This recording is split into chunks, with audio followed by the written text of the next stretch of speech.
नमस्कार, स्वागत है आपका हर खबर में और मैं हूं आपके साथ लक्ष्मी। हमारे खास बुलेटिन में हम बात करेंगे दिन की 4 बड़ी खबरों की। हमारी पहली बड़ी खबर है प्रदेश को मिली मनोहर सौगात की।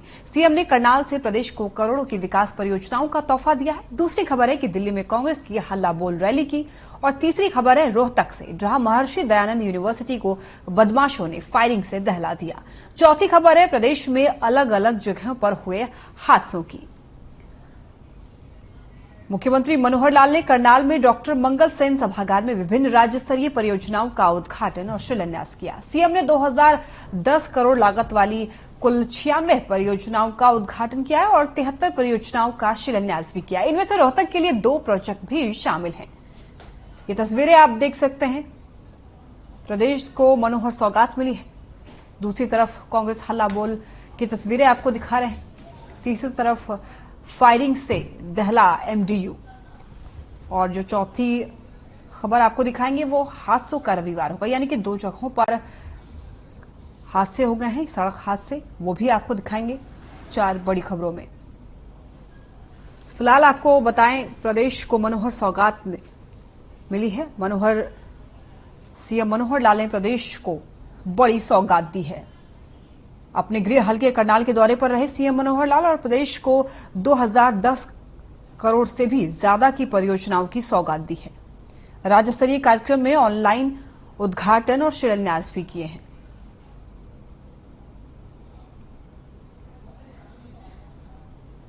आपको बता दें कि और इसी दौरान फतेहाबाद में भी सीएम ने 500 करोड़ की परियोजनाओं का उद्घाटन और शिलान्यास किया है। नए बस स्टैंड का भी उद्घाटन किया है। 234 करोड़ से बने नागरिक अस्पताल का भी उद्घाटन किया गया है। चलिए आपको ले चलते हैं सबसे पहली बड़ी खबर की ओर। मुख्यमंत्री मनोहर लाल ने करनाल में डॉक्टर मंगल सेन सभागार में विभिन्न राज्य स्तरीय परियोजनाओं का उद्घाटन और शिलान्यास किया। सीएम ने 2010 करोड़ लागत वाली कुल 96 परियोजनाओं का उद्घाटन किया और 73 परियोजनाओं का शिलान्यास किया है। इनमें से रोहतक के लिए 2 प्रोजेक्ट शामिल हैं। आपको बताएं, प्रदेश को मनोहर सौगात मिली है। 2010 करोड़ की परियोजनाओं का तोहफा दिया है। गुरुग्राम को 26 करोड़ की परियोजनाओं का तोहफा दिया गया है। 6 लेन, आपको आगे बताते चलें कि 6 लेन वाले करनाल मेरठ सड़क का भी उद्घाटन किया गया है और चरखी दादरी में नए सचिवालय भवन का भी उद्घाटन किया है। ऐसे कई सारे परियोजनाओं का उद्घाटन और शिलान्यास किया गया है मुख्यमंत्री मनोहर लाल के द्वारा।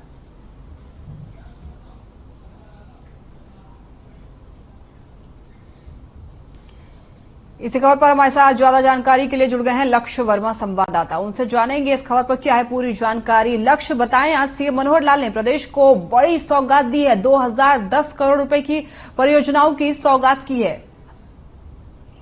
लक्ष्मी, बात की जाए जिस तरीके से आज प्रदेश के मुख्यमंत्री मनोहर लाल खट्टर आज करनाल दौरे पर था, ऐसे में कहीं ना कहीं जिस तरीके से मुख्यमंत्री मनोहर लाल खट्टर की विधानसभा क्षेत्र है, विधायक है करनाल से, और ऐसे में कहीं ना कहीं सबकी निगाहें आज टिकी हुई थी मुख्यमंत्री मनोहर लाल जिस तरीके से सौगात का पिटारा खोल रहे थे।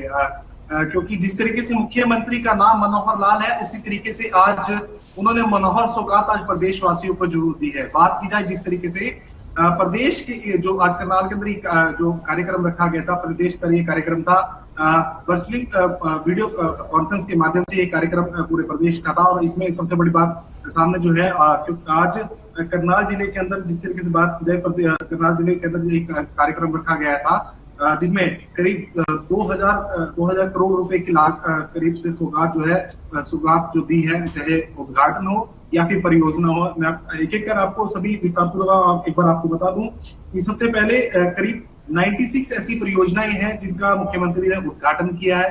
73 ऐसी परियोजनाएं हैं जिनका मुख्यमंत्री द्वारा आज शिलान्यास किया गया है। 130 करोड़ रुपए की लागत से करीब जो 6 लाइन जो मेरठ सड़क है, मेरठ करनाल मेरठ सड़क है, उसको आज मुख्यमंत्री ने उद्घाटन किया है। चरखी दादरी के अंदर 72 करोड़ रुपए की लागत से बनने जा रहे जिला सचिवालय का भवन का शिलान्यास किया गया। फतेहाबाद के अंदर 235 करोड़ रुपए की लागत से बनने वाले 200 बेड का जो है सिविल हॉस्पिटल का शिलान्यास किया है। फतेहाबाद के अंदर 20 करोड़ रुपए की लागत से नए बस स्टैंड का उद्घाटन किया है मुख्यमंत्री द्वारा ने। गुरुग्राम के अंदर 26 करोड़ रुपए की परियोजना से उद्घाटन व शिलान्यास किया है। इसी के साथ साथ तमाम ऐसी परियोजनाएं हैं और परियोजनाएं उनका जो मुख्यमंत्री ने लक्ष्य, सबसे पहले आप ये बता दें कि किन किन क्षेत्रों के लिए सीएम ने बड़ी सौगात दी है। आज जो सीएम ने प्रदेश को कई बड़ी सौगात दी है, तो किन किन क्षेत्रों में बड़े परियोजनाओं का उद्घाटन किया गया और शिलान्यास भी किया गया है? बिल्कुल, बात की जाए चाहे फतेहाबाद की बात की जाए, चाहे गुरुग्राम की बात की जाए, हिसार की बात की जाए, करनाल जिले की बात की जाए, जींद की बात की जाए, पंचकुला, नूह, कैथल, सोनीपत, तमाम जो प्रदेश के जिले हैं, कहीं ना कहीं तमाम जो जिलों को कुछ ना कुछ मुख्यमंत्री द्वारा सौगात दी गई है। और कहीं ना कहीं ये जो सौगात है, आने वाले समय में जो पब्लिक है, जो जिले की जो लोग हैं, उनको इन योजनाओं से कहीं ना कहीं काफी लाभ मिलता हुआ नजर आएगा। जी लक्ष्य, जींद में सिंचाई विभाग के भी कई परियोजनाओं का, कई प्रोजेक्ट का उद्घाटन और शिलान्यास किया गया, तो इससे किस तरीके से किसानों को लाभ मिलने वाला है? बिल्कुल, क्योंकि जिस तरीके से मुख्यमंत्री ने पहले भी साफ तौर पे कहा है कि हरियाणवी एक का नारा जरूर दिया गया था, उसी के चलते जो लोग हैं, जो प्रदेश के लोग हैं, उन तक ये योजनाओं का जो लाभ है वो मिल सके। ऐसे में चाहे किसान वर्ग हो, चाहे वो व्यापारी वर्ग हो, चाहे कोई भी ऐसा वर्ग हो जिसको ऐसी इस तमाम योजनाओं को लाभ मिल सके। अब बात की जाए जिस तरीके से किसानों के लिए जनहित की बात की जाती है, आय दुगने की बात की जाती है, ऐसे में कहीं ना कहीं जो योजनाएं है, परियोजनाएं, ये तमाम उन लोगों के लिए है जो पंक्ति के छोर तक, जो लास्ट छोर तक खड़ा है, उस तक ये जो परियोजनाओं का लाभ पहुंचाने के लिए ऐसी जो योजनाएं का जो आज मुख्यमंत्री द्वारा करनाल में उद्घाटन व शिलान्यास किया, कहीं ना कहीं ये आने वाले समय में कहीं ना कहीं आम पब्लिक को ये लाभ दे सकते हैं। लक्ष्य, 130 करोड़ रुपए की बनी 6 लेन वाली सड़क का भी उद्घाटन किया गया है, तो ये इस सड़क से किस तरीके से, कौन से रूट के यात्रियों को फायदा होने वाला है और क्या इससे सड़क दुर्घटनाओं को भी राहत मिलने वाली है? बिल्कुल, करनाल से मेरठ, यानी करनाल से उत्तर प्रदेश की ओर जाने वाले रास्ते के लिए ये 6 ट्रेन का जो आज मुख्यमंत्री द्वारा उद्घाटन किया गया है, कहीं ना कहीं ये राहत जो पब्लिक है उनके लिए राहत देने वाली बात रह सकती है। चाहे वो यातायात को लेकर हो, जो हैवी व्हीकल कहीं ना कहीं वो जो डाइवर्ट किया जाता था, वो कहीं ना कहीं अब वो आसान जो है बना दिया गया है। क्योंकि जब भी प्रदेश के अंदर अधिकतर देखा जा रहा है कि जो सड़क जो है, सड़कों का जो नवीनीकरण है वो जरूर किया जा रहा है, ताकि जो पब्लिक को जो लाभ मिल सके। जी लक्ष्य, आप फील्ड पर रहते हैं कि आपने कभी अपने लोगों से बातचीत की इस बारे में कि इतने बड़े अमाउंट पर सीएम ने प्रदेश को सौगात दी है, कई बड़े परियोजनाओं के उद्घाटन किए, शिलान्यास किए हैं, तो क्या इसे राजनीतिक एक कारण राजनीतिक तौर पे देख सकते हैं कि 2024 के लिए ये तैयारी की गई हो, या फिर हरियाणा में पंचायत चुनाव होने वाले हैं, हो सकता है संभवतः अगले महीने हो, तो क्या उस नजरिए से भी देख सकते हैं लोग? लक्ष्मी, बात की है क्योंकि मैं पहले भी आपको इस बारे में आपको बताया कि जब मुख्यमंत्री के कहीं भी पहुंचते हैं, किसी भी जिले क्षेत्र में होते हैं, तो कहीं ना कहीं लोगों की निगाहें टिकी रहती है कि आज मुख्यमंत्री आज दौरे पर है, हमारे जिले के दौरे पर है।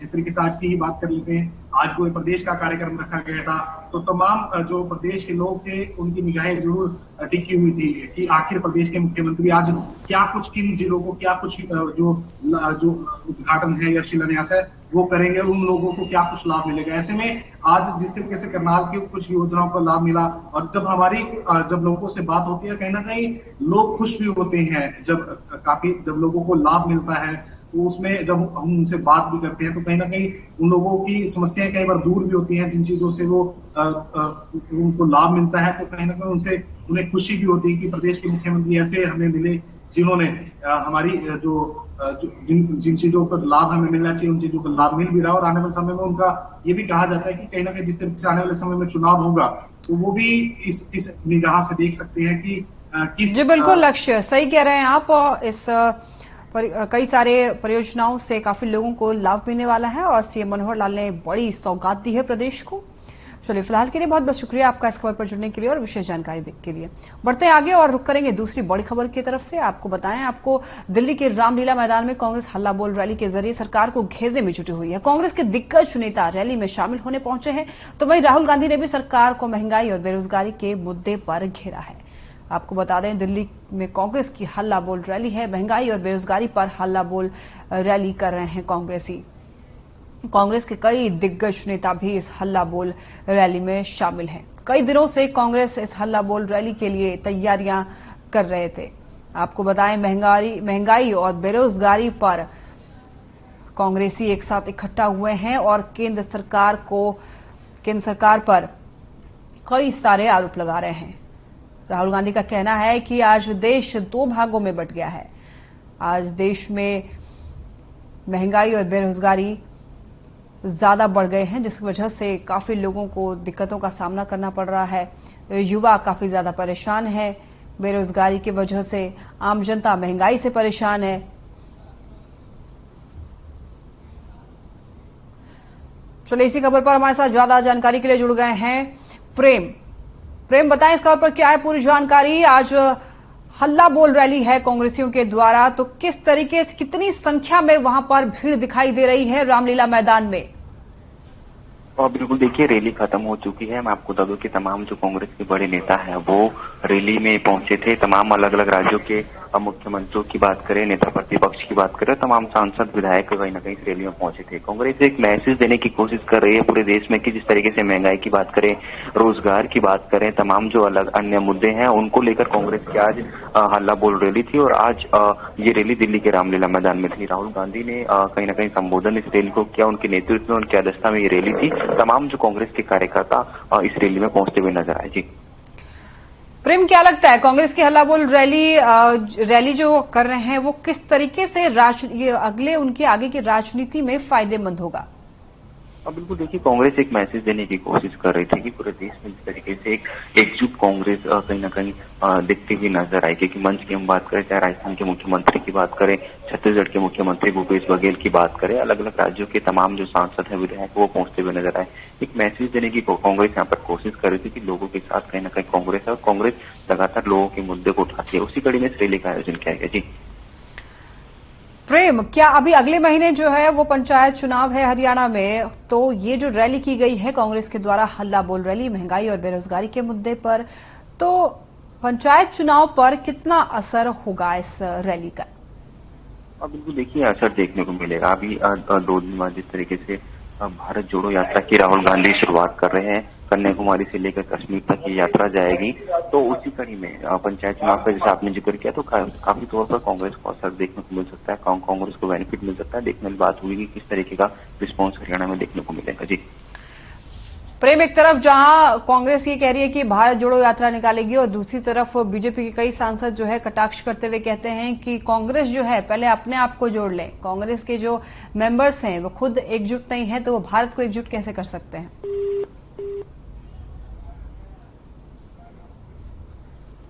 चलिए, बहुत बहुत शुक्रिया प्रेम हमारे साथ जुड़ने के लिए और विशेष जानकारी देने के लिए। बढ़ते हैं आगे।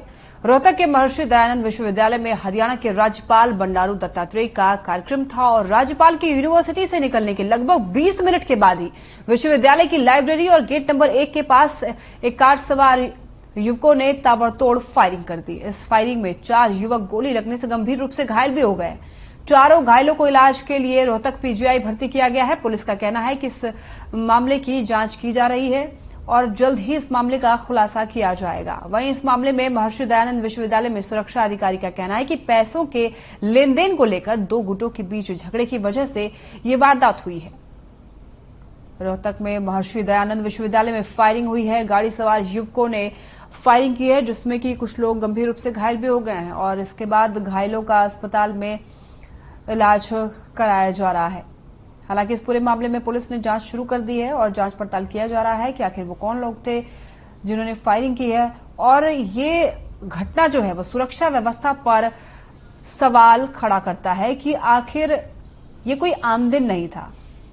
इस दिन जब हरियाणा के राज्यपाल वहां पर पहुंचे हैं तो जाहिर तौर पर सुरक्षा व्यवस्था ज्यादा होनी चाहिए थी, लेकिन किस तरह की सुरक्षा व्यवस्था थी जो कि राज्यपाल के जाने के ठीक 20 मिनट के बाद ऐसी घटना हुई है।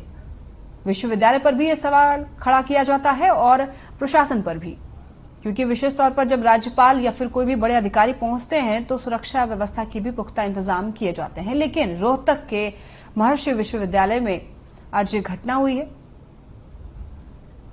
महर्षि दयानंद विश्वविद्यालय में फायरिंग की यह घटना सामने आई है। गाड़ी सवार युवकों ने फायरिंग की। हालांकि मिली जानकारी के अनुसार यह बताया जा रहा है कि दो गुटों में पैसों की लेनदेन की वजह से विवाद छिड़ा और ये विवाद इतना भयानक हो गया कि लोगों ने फायरिंग कर दी।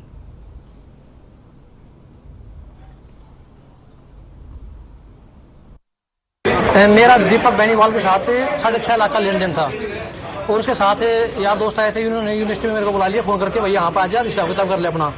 तो वहाँ पे हिसाब किताब करने के लिए जाता हूँ तो उन्होंने वहाँ पे देने के लिए 2.5 लाख रुपए उन्होंने दिए।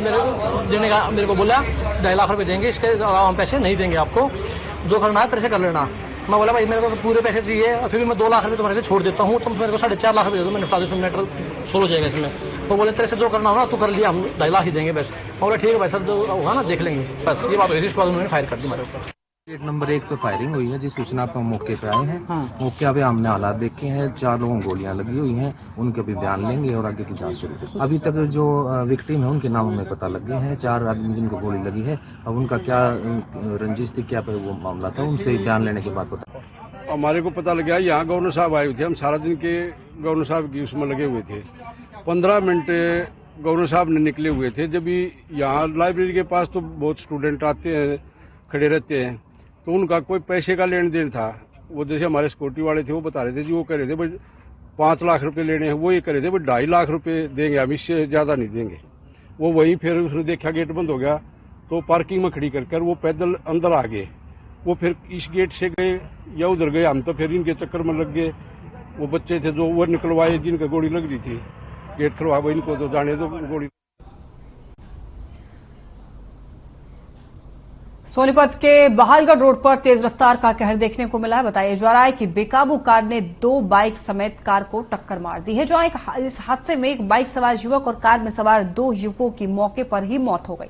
इस हादसे की सूचना मिलते ही पुलिस मौके पर पहुंची। साथ ही पुलिस ने तीनों शवों को कब्जे में लेकर पोस्टमार्टम के लिए अस्पताल भेज दिया।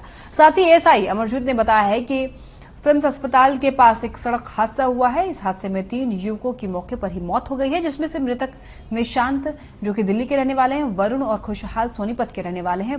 पुलिस आरोपियों के खिलाफ मामला दर्ज कर जांच में जुटी हुई है।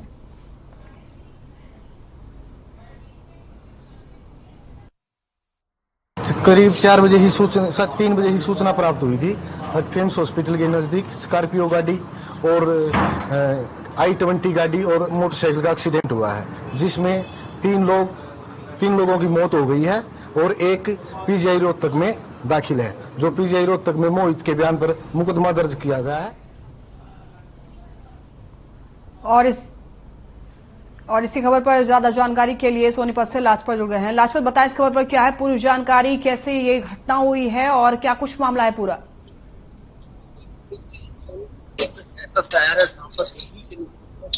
के नजदीक होना रोडों की अच्छी मरम्मत लगातार दिखाई देती है और इसका कहीं ना कहीं जो है रफ्तार की कहर जो दिखाई देता है।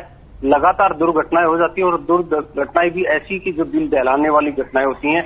आज का जो ताजा मामला है उसमें तीन की मृत्यु हुई है, जिसमें 3 वाहन भिड़े हैं। एक बाइक है, एक कार है और एक स्कॉर्पियो है। 3 गाड़ियों में भिड़ने में 3 युवकों की मौत होना काफी बड़ी दुख की बात है, जिसमें एक मृतक जो था जिसके बेटे का जन्मदिन था वो पार्टी कर आ रहे थे, जिसमें अचानक से भालगढ़ रोड पर फेम्स हॉस्पिटल है जो प्राइवेट है उसके सामने ही दुर्घटना हुई और दुर्घटना में 3 लोगों की मृत्यु हो गई, जिसमें एक युवक घायल है, जहां पर रोहतक पीजीआई उसका इलाज चल रहा है। अभी जो पुलिस इसमें पूरी जांच में जुटी है, आखिर जो घायल है उससे उसका जो है बयान लेकर उसके बाद ही उसी पर उचित कार्रवाई होगी। जी लाजपत, किस समय यह घटना हुई है? ये जी बिल्कुल, देखिए जो इसका जो समय बताया जा रहा है वो 3 बजे का सुबह का समय है। जो काली रात होती है सुबह का समय होता है, 3 बजे की ये घटना है जिसमें 3 वाहन भिड़े थे। लाजपत, क्या आज हादसे का रविवार कहा जा सकता है? क्योंकि अभी हांसी से भी यह खबर आई है कि हांसी में भी एक कार और बाइक के बीच में टक्कर हुई है और वहां पे भी सड़क हादसा देखने को मिला है। तो लोग किस तरीके से गाड़ियां चला रहे हैं जो हादसे हो जा रहे हैं, और हादसे के बाद प्रशासन इस पर क्यों कुछ कदम नहीं उठा रही है?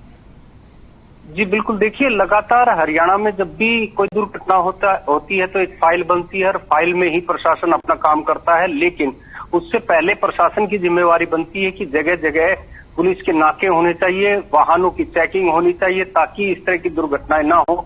लेकिन लोग लापरवाह दिखाई देते हैं। काफी ऐसी घटनाएं देखने को मिलती है, जो बच्चे, नाबालिग बच्चे होते हैं, वो भी वाहनों को चलाते हैं। स्कूल में जाने वाले बच्चे भी वाहन चलाते हैं, लेकिन प्रशासन अनदेखी करता है, जिसका खामियाजा कहीं ना कहीं जो परिवार होता है उसको भुगतना होता है। लेकिन कहीं ना कहीं इसमें सबसे बड़ी बात यह भी है कि प्रशासन की गलती नहीं है इसमें उन लोगों की भी गलती है जो अपने परिवार की तरफ नहीं देखते और वो अपने बच्चे को वाहन दे देते हैं, जिससे दुर्घटनाएं भी हो जाती हैं। इस तरह की घटनाएं कहीं ना कहीं दिल दहलाने वाली होती हैं। जैसे आज हरियाणा की बात करें तो जैसे सोनीपत में 3 लोगों की मौत है, फिर आप और भी बता रहे हैं, लगातार रोहतक में भी जैसे क्राइम की बात देखने को मिल रही है। तो ऐसे में काफी बड़ी बात होती है जब हरियाणा में इस तरह की घटनाएं देखने को मिलती है। जी लाजपत, सोनीपत में हुई घटना में जो 3 युवकों की जो मौत हो गई है, तो क्या उनके परिजनों को शव सौंप दिया गया है या फिर पोस्टमार्टम के लिए भेजा गया है शव?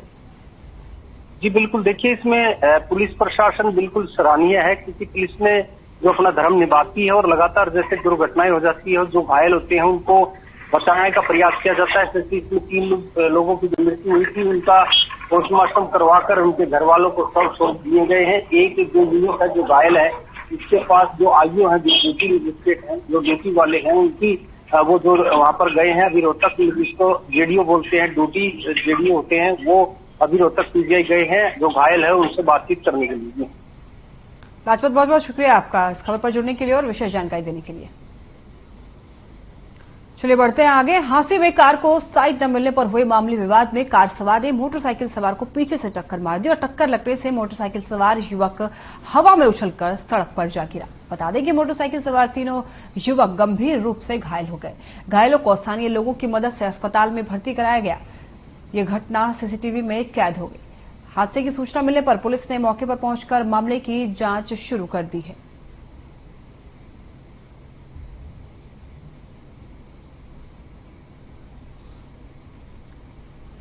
हांसी में कार को साइड न मिलने पर हुई एक मामूली विवाद में कार सवार ने मोटरसाइकिल सवार को पीछे से टक्कर मारी, जिसकी वजह से बाइक सवार गिर गए और गंभीर रूप से घायल हो गए। इसके बाद पुलिस वहां मौके पर पहुंची, लोगों से पूछताछ की। हालांकि ये जो पूरा मामला है वो सीसीटीवी में कैद हो गया। ये तस्वीर आप देख सकते हैं, कितना भयानक और दर्दनाक लग रहा है देखने में। एक कार ने बाइक सवार को टक्कर मारी। बाइक पर 3 लोग सवार थे और तीनों युवक हवा में उछलते हुए गिरे। इसके बाद तीनों लोग गंभीर रूप से घायल हो गए। घायलों को स्थानीय लोगों की मदद से अस्पताल में भर्ती करवाया गया और हादसे की सूचना मिलने पर पुलिस ने मौके पर पहुंचकर मामले की जांच शुरू की। हादसे में एक कार सवार ने बस साइड न मिलने की वजह से मामूली सी विवाद में कार सवार ने मोटरसाइकिल सवार को पीछे से टक्कर मारी और टक्कर लगने से मोटरसाइकिल सवार हवा में उछलकर सड़क पर जा गिरा। हादसे में मोटरसाइकिल सवार तीनों युवक गंभीर रूप से घायल हो गए। घायलों को स्थानीय लोगों की मदद से अस्पताल में भर्ती कराया गया है।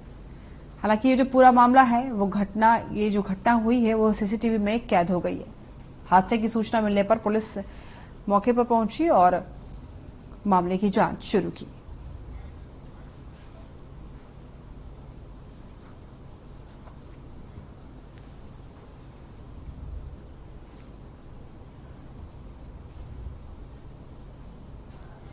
चलिए फिलहाल के लिए बुलेटिन में बस इतना ही। आप देखते रहें हर खबर। नमस्कार।